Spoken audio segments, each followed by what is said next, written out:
I'd like to welcome in now Assistant Managing Editor of the Coeur Press, Bill Buley. Bill, thank you so much for giving us some of your time right now. Certainly such a somber day.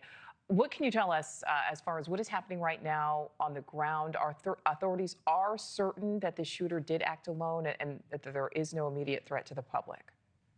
That is correct. They are confident that there was a single shooter and then that there is no more of a threat to the public. Now, have the victims been identified yet? They have not. Okay. And we have asked the fire department, and we are trying to get the identities of those slain firefighters. And we know now that the shooter, this suspected gunman who is believed to have acted alone, has now been identified.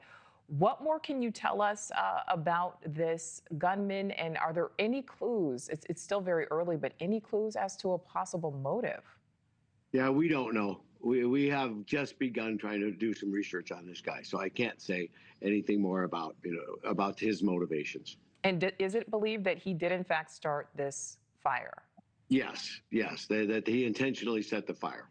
What is happening right now as far as that wildfire, Bill? Are crews still working to try to get it under control? Because I know at one point they were not able to respond to the fire. They had to let it continue to burn because obviously they were most concerned about the safety of those fire crews.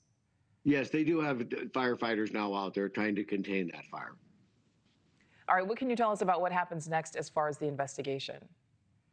Well, we'll of course try to get the identities and more background of the shooter, what his possible motivations are, his ties to this area, and we'll continue to work on getting the identities of the slain firefighters because, this is a town that loves its firefighters, treasures these guys.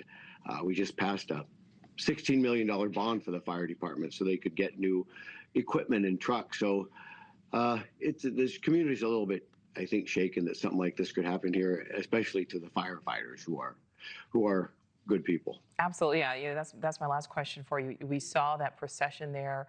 We know that hundreds came out waving flags, doing what they could to pay their respects. Just talk to us more about this community, what it's like, and the fact that obviously they very much value their first responders.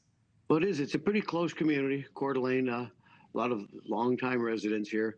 I will tell you, last night at that procession outside of Kootenai Health of the hospital, the people were coming out, but what struck me when I was there covering this was that long after the procession had left, they kept coming. I mean, people still just kept coming out and walking and standing on the highway, just together, holding hands, arms around each other, flags. It was just touching to see how long after the procession had passed that people just kept coming out and just standing there. A lot of people just expressed shock and dismay that something like this could happen, but mostly that it could happen to guys like our firefighters. Yeah, such an absolute unnecessary loss of life. There are thoughts, Bill, are certainly with those first responders, their families, and the entire community there. Bill Buley, thank you so much for your time. You're welcome. Thank you. Thank you for watching. Subscribe below and download our NewsNation app right now on your phone, and you will get fact-based, unbiased news for all Americans.